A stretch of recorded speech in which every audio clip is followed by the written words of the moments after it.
படம் பற்றி நல்லா சொன்னீங்க. படம் அது அந்த தரத்துக்கு இருந்தது.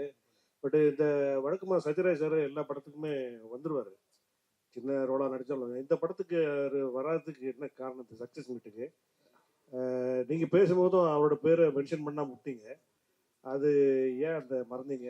இல்லை சார், எல்லா ஆக்டர்ஸும் பொதுவாக நான் நன்றி தெரிவிச்சுட்டேன் சார். எல்லாருமே இதில் ஃபேமிலி ப்ளஸ் இதில் இருந்த சின்ன ஆக்டர்ஸ்லேருந்து சத்யராஜ் சார் வரைக்கும் நான் பொதுவாக எல்லாருக்கும் நன்றி தெரிவிச்சிட்டேன்.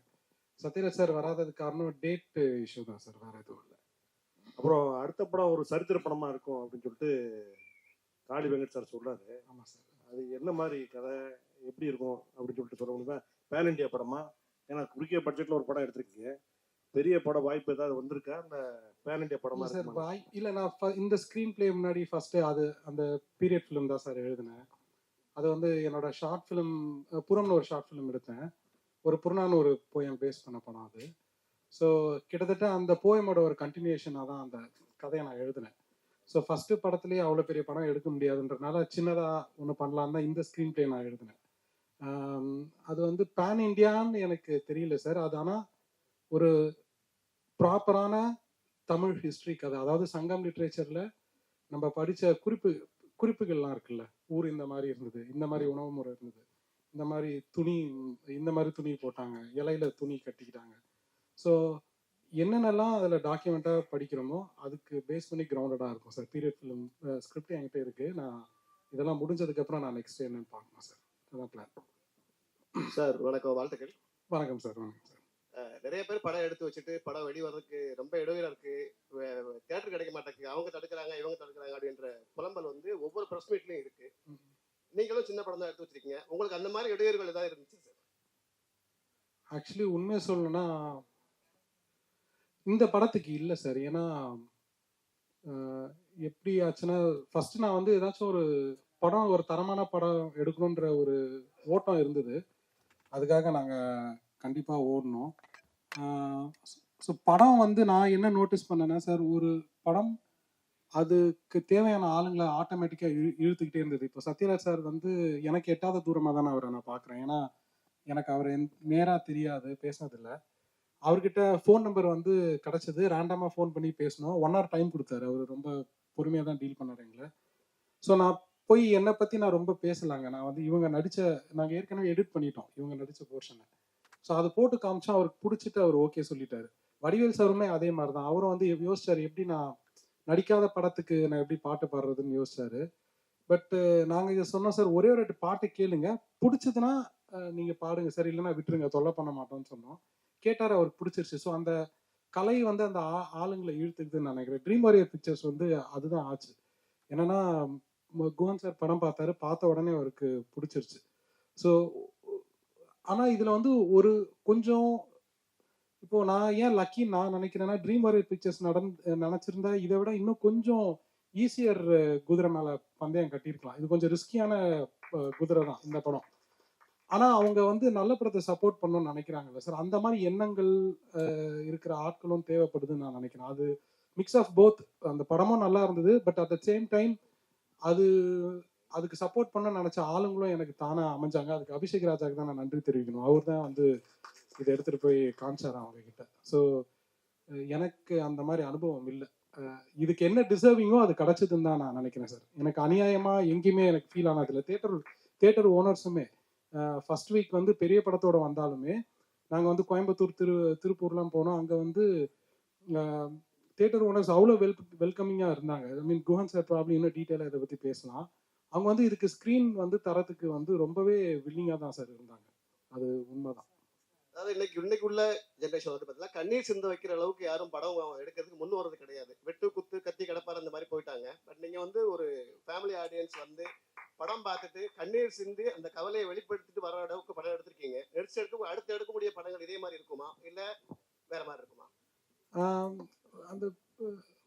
வேற மாதிரி இருக்க சான்ஸ் இருக்கு சார். ஐ திங்க் அந்தந்த கதைக்களம் அந்தந்த காலகட்டத்துக்கு ஏற்ற மாதிரி தான், அந்த களத்துக்கு ஏற்ற உண்மையான கதை எடுக்கணும்னு ஆசை சார். எனக்கு வேற எதுவும் இல்லை. இதே மாதிரி என்னால் இப்போ இன்னொன்று பண்ண முடியுமான்னு கேட்டிங்கன்னா இல்லை. இப்போ நான் சினியை இப்போ இந்த ஹோல் சிஸ்டமை பார்க்காம நான் இதை எழுதிட்டேன். அடுத்த வாட்டி இதே மாதிரி எழுதுற தைரியம் எனக்கு வருமானு கூட எனக்கு தெரியல. ஸோ ஆனால் எது பண்ணாலும் அந்த களத்துக்கு உண்மையாக எடுக்கணும்னு நான் நினைக்கிறேன் சார், வேற எதுவும் இல்லை. அண்ணா வணக்கம்.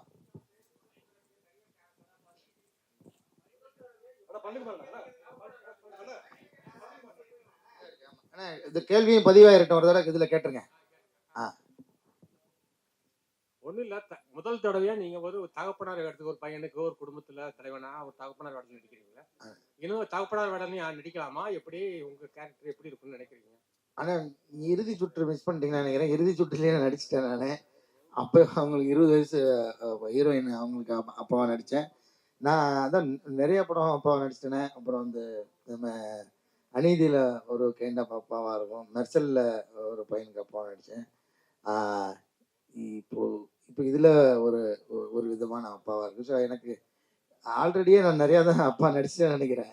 இதுக்கப்புறம் வந்துச்சுன்னா அந்த அந்த கேரக்டர் என்ன செய்யுதே அது அதுக்கான வெயிட் எப்படி இருக்குன்னு பார்த்துட்டு நடிக்கலாம். நான் ஒன்றும் தப்பு இல்லை. நன்றிண்ணே. வணக்கம் சார்.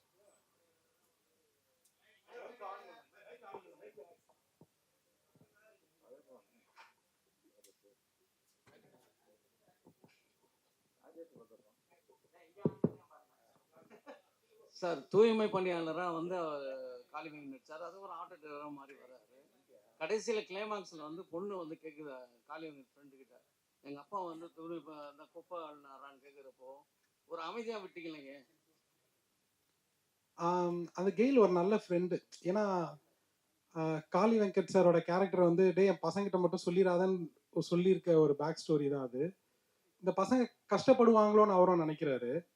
ஆனால் அந்த பொண்ணு தெரிஞ்சுக்குது. அந்த பொண்ணு ஒன்றும் தெரிஞ்சுக்கிட்டு அப்பா கிட்ட கேட்கலாமான்னு நினைக்கிறாங்க. சரி, அப்பா மறைச்சார்ல எத்தனை வருஷம், ஸோ இதை கேட்டால் கஷ்டப்படுவாரோன்னு அவங்களும் கேட்க மாட்டேங்கிறாங்க. ஸோ அவங்க ஒருத்தருக்கு ஒருத்தர் அவ்வளோ சப்போர்ட்டிவாக இருப்பாங்கன்றது தான் சார். அந்த சார் எல்லா குடும்பத்திலையும் வந்து ஒரு ஃபாதர் வந்து எப்படி கஷ்டப்பட்டு குழந்தைகளை படிக்க வச்சு கொண்டு வர்றான்றது தெரிஞ்ச விஷயம் தான். அந்த விஷயத்த அந்த கேர்ளுக்கு தெரிஞ்சிருக்கலாம் இல்லையா, டாக்டருக்கு அவங்களுக்கு தெரிஞ்சிடும். அதான் அந்த தம்பி பையன் சொல்லியிருப்பான். அவங்களுக்கு இவன் சொல்லி தான் அவங்களுக்கு தெரிய வந்திருக்கும். அதான் சார் விஸ்வான் சொல்றாரு, ஜோசவன் சொல்றாரு. ஆமா ஆமா, அப்பா வந்து இது மாதிரி வந்தாரு. ஆமா ஆனா டாக்டருக்கு தெரிஞ்சா அவங்க இன்னும் கொஞ்சம் ஃபீலிங் அதிகமா வரும் இல்லையா, அதுக்காக கேட்டேன். ஆமா, தெரிஞ்சு அவங்க ஃபீல் பண்ணுவாங்க. என்னன்னா சார், அவங்க அப்பா கிட்ட கேட்க மாட்டாங்க. அப்பா மனசு கஷ்டப்படுவாருன்றது மறைக்கிறதா? இப்போ நமக்கே ஏதாச்சும் ஒரு பிரச்சனை, நம்ம வீட்டில் எடுத்தோடனே போய் அப்படியே கொட்டிட மாட்டோம். நம்ம வந்து ப்ரொடெக்ட் பண்ண தான் ட்ரை பண்ணுவோம். ஸோ அந்த மாதிரி அவங்க ப்ரொடெக்ட் பண்ண ட்ரை பண்ணுறது தான் அது. அப்படிதான் அந்த கேரக்டர். இப்போ நானாக இருந்தால் அப்படிதான் நான் சொல்லியிருப்பேன். இப்போ எனக்கே சும்மா நான் ஏதோ ஒரு வயிற்று வலியோ இல்லை ஹாஸ்பிட்டல் போகிற மாதிரி இருந்தால் எடுத்தோடனே நான் அம்மா கிட்ட சொல்ல மாட்டேன், பயந்துருவாங்க அவங்க. ஸோ ஒருத்தருக்கு ஒருத்தர் ப்ரொடெக்ட் பண்ணுறது தான் அது, வேற எதுவும் இல்லை sir. Okay sir. Sir direct sir, இங்கே தக் லைஃபோட மோதுனீங்க. ஆமாம், தக் லைஃபே இன்னும் சக்ஸஸ் மீட் இது பண்ணலை. ஸோ நீங்கள் வந்துட்டீங்க உடனே சக்ஸஸ் மீட். இப்போ வர படங்கள் எல்லாமே சக்ஸஸ் மீட் தான், தேங்க்ஸ் கிவ் மீட்டாக மாறிடுச்சு. ஸோ இது வந்து உண்மையாலுமே உங்களுக்கு வெற்றி தானா? இல்லை சார், தக் லைஃபோட நாங்கள் கண்டிப்பாக மோதலை, அந்த வார்த்தை யூஸ் பண்ண மாட்டேன். நாங்கள் வந்து காளி வெங்கட் சார் ரொம்ப அழகாக சொல்லுவார், ஒரு பெரிய திருவிழா தக் லைஃப், அதில் வந்து நாங்கள் பஞ்சு மிட்டாய் விட்டு வந்தோம் அப்படின்னு சொல்லுவார். ஸோ இதுக்கான ஸ்பேஸ் இருந்தது சார். இது எங்களுக்கும் டேட்டாவும் இதுதான் ஒர்க் ஆச்சு.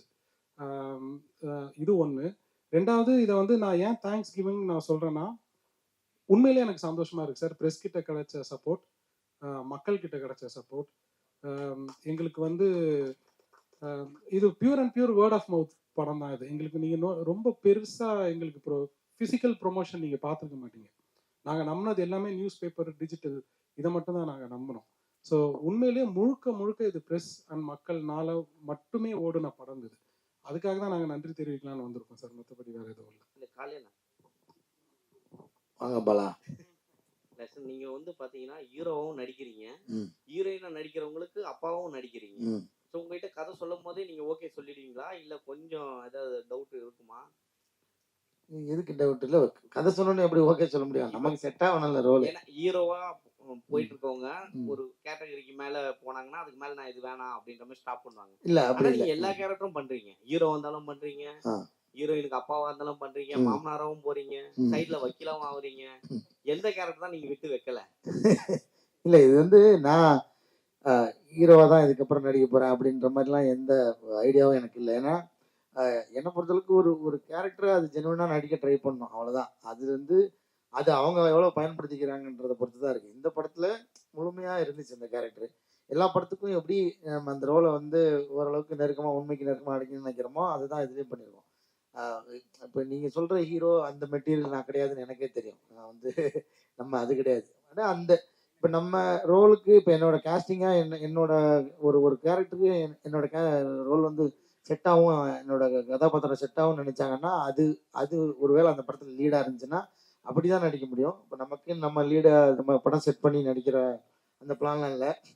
இன்னமும் ஒரு சீனு 2 சீனும் நடிக்கிறதுக்கு நான் தயாராக இருக்கேன், நடிச்சு விட்டும் இருக்கேன். ஏன்னா எனக்கு என்ன பொறுத்தளவுக்கு நாசர் சார் சொன்ன ஒரு ஒரு பாயிண்ட் எனக்கு ரொம்ப ஆழமாக எப்பவுமே இருக்குது. அதாவது நீ நடிக்கிற ரோல் வந்து சின்னது பெருசுன்றது அது யாரும் முடிவு பண்ணுறது, அந்த டைரக்டர் முடிவு பண்ணியிருக்காரு.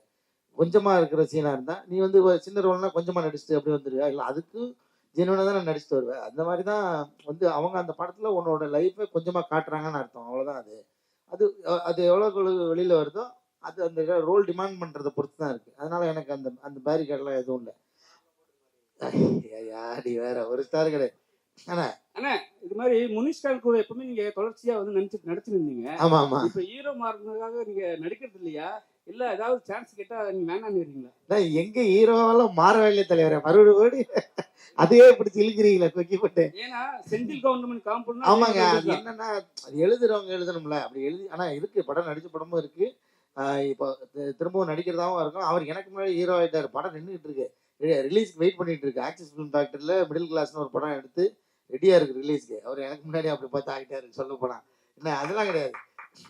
நாங்கள் 2 பேரும் சேர்ந்து நடிக்கிறது என்னென்னா அந்த காம்போ வந்து ஆக்சுவலாக எங்களால் வந்து ரொம்ப நெருக்கமாக இயல்பாக நடிச்சிட முடியும். காரணம் நாங்கள் வந்து சினிமாவில் எங்கள் முகம் தெரியறதுக்கு முன்னாடி தான் நாங்கள் நண்பர்கள். நாங்கள் வந்து இங்கே இதே அருணாச்சலம் ரோட்டில் அந்த அந்த டீ கடையில் எல்லாம் ஒன்றா காலையிலேருந்து சாயந்தரம் வரைக்கும் வந்து கடலை போட்டு உட்காந்துட்டு இருந்த டைம் தான் அது. அங்கே அப்போ இருந்தே வந்து அவர் பழக்கன்றதுனால எங்களுக்கு ஸ்க்ரீனில் ஒரு நடிகர், அவர் ஒரு நடிகர், நம்ம ஒரு நடிகர்ன்றதே இருக்காது. அந்த எங்கள் 2 பேருக்குமே அந்த எண்ணம் இருக்காது. அதனால ரொம்ப இயல்பாக வந்துடும். அது ரொம்ப இல்லை இடைவெளிலாம் ஒன்றும் இல்லை தலைவரே. அவர் நடித்த படங்கள், நான் நடித்த படங்கள் இந்த ஒன்றா வரல, அவ்வளோதான். வரும், நிச்சயமாக வரும். அண்ணே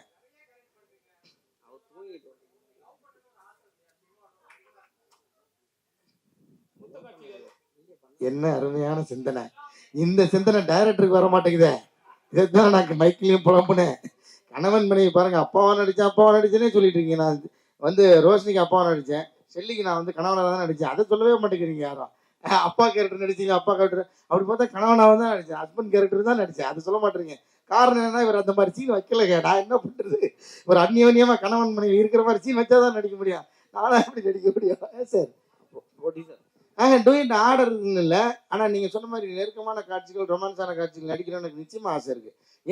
ஏன் சொல்கிறேன்னா, இப்போ ரொமான்ஸ் பண்ணிக்கிறதுக்காக கிடையாது, அது நம்ம வேணும்னா நம்ம வந்து அது விஷயம் கிடையாது. நான் என்ன சொல்கிறேன், ஸ்க்ரீனில் அந்த உணர்வை ப்ரெசென்ட் பண்ணுறது இருக்குல்ல, அது உண்மையிலுமே பயங்கர டஃப்பான ஜாப். இன்னைக்கு வரைக்கும் இருக்கிற பெரிய பெரிய ஸ்டார்லாம் பார்த்து நான் வந்து ஆடி போயிருக்கிற ஒரே விஷயம் அந்த ஒரு விஷயம் மட்டும்தான். எனக்கு இந்த ஃபைட்டு, இந்த பஞ்ச் வசனம் அதெல்லாத்தையும் தாண்டி ஒரு விஷயம் மட்டும் நீங்கள் நல்லா ப்ராக்டிக்கலாக யோசிச்சு பாருங்கள். ஒரு ரொமான்ஸ்ன்றது 2 பேர் மட்டும் தனியாக பண்ணுறது, ஒரு 250 பேர் வச்சுக்கிட்டு நடுவில் ரொமான்ஸ் பண்ணுறது சாதாரண விஷயமே கிடையாது.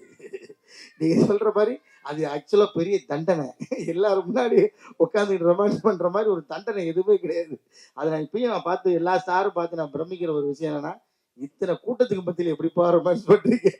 ரொமான்ஸ்ன்றது ஒரு தனிப்பட்ட முறையில் இருக்கும்போது வர்றதாச்சு. அதை கொண்டு வர்றதுக்குள்ள அந்த உணர்வு, அது உண்மையாலுமே பயங்கர சவாலான விஷயம். அந்த சவாலுக்கு நானும் தயாராக தான் இருக்கிறேன். ப்ரொடியூசர்ட்ட கொடுங்க. ப்ரொடியூசர் தலைவங்கிட்ட கொடுவாங்க. இல்லை, சமீபத்தில் பார்த்தீங்கன்னா தலைவனே போயிட்டு ஒரு தனியார் சேனல்ல பேசியிருந்தாங்க. சில படங்கள் வந்து விமர்சனம் பண்றதுக்கு அமௌண்ட் கொடுத்து பண்றாங்க அப்படின்னு சொல்லிட்டு. இது சின்ன படம், இது நியாயமா வெற்றியா கூட இருக்கலாம். பட் ஆனா இந்த கருத்துக்கு என்ன சொல்றீங்க? இல்ல என்ன क्वेश्चन கேக்குறீங்க? பெய்ட் ரிவ்யூஸ் இருக்கான்னு கேக்குறீங்களா? ஏன்னா இப்போ நம்ம படம் வச்சீங்க, நார்மலான ஒரு யதார்த்த கதை கொடுத்துருக்கீங்க. பட் ஆனா வெளியே பேசும்போது இந்த மாதிரியான காசு கொடுத்து அவங்க ப்ரொமோஷன் பண்றாங்க அப்படின்ற ஒரு டாக் போகுது இல்ல.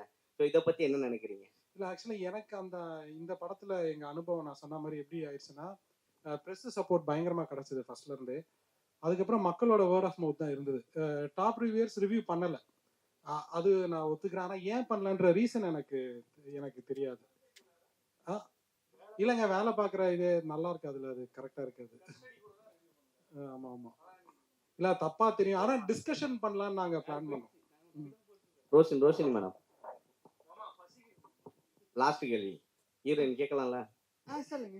இல்ல கண்ணம்மால பயங்கரமா ஒரு ட்ரோல் ஆயிருந்தீங்க, நடந்து போயிட்டே இருந்தீங்க, சார்பட்டா அதுல நிறுத்துனாங்க, இப்ப திரும்பவும் ஸ்டார்ட் பண்ணிருக்காங்க. புரியல எனக்கு என்ன நீங்க ஸ்டார்ட் கண்ணம்மால பண்ணிருக்காங்க. பேக் எடுத்துட்டு ஆமா வெளியே ஆமா போனீங்க ஆமா தெரியுமா, ஆமா அது ரோட் ரோடா காமிச்சு, ஆமா அது பயங்கரமா ஒரு ட்ரோல் ஆச்சுல்ல. ஆமா ஆமா. ஸோ அதுக்கப்புறம் இது ட்ரோல் ஆயிட்டு இருக்கு, அதை பாத்தீங்களா? ட்ரோல் ஆயிட்டு இருக்கா? ஆமா, நீங்க போற மாதிரி. அப்படிங்களா? நன்றி. சந்தோஷம் தான். ஸோ ஆனா அடுத்தடுத்து, சந்தோஷம் ஏன்னா தான். நீங்க எடுக்கிற சூசிங்கான ஸ்டோரிஸா இது பண்ணிட்டு இருக்கீங்க. ஓகே இப்போ ஓகே. அடுத்தடுத்து யார் கூட பண்ணிட்டு இருக்கீங்க? இப்போ அடுத்து வந்து விஜய் சேதுபதி சாரோட மூவில ஒன்று பண்ணியிருக்கேன், தலைவன் தலைவியில பண்ணியிருக்கேன். ஸோ அது அடுத்த மாதம், இன்னும் டேட் சொல்லல. ஸோ அதுவும் அடுத்து இருக்கு. இன்னும் நிறைய கதை கேட்டுட்டு இருக்கேன். ஸோ இந்த மாதிரி ஒரு பியூட்டிஃபுல்லான ஸ்டோரிக்கு வந்து அடுத்து வெயிட் பண்றேன். சரியா?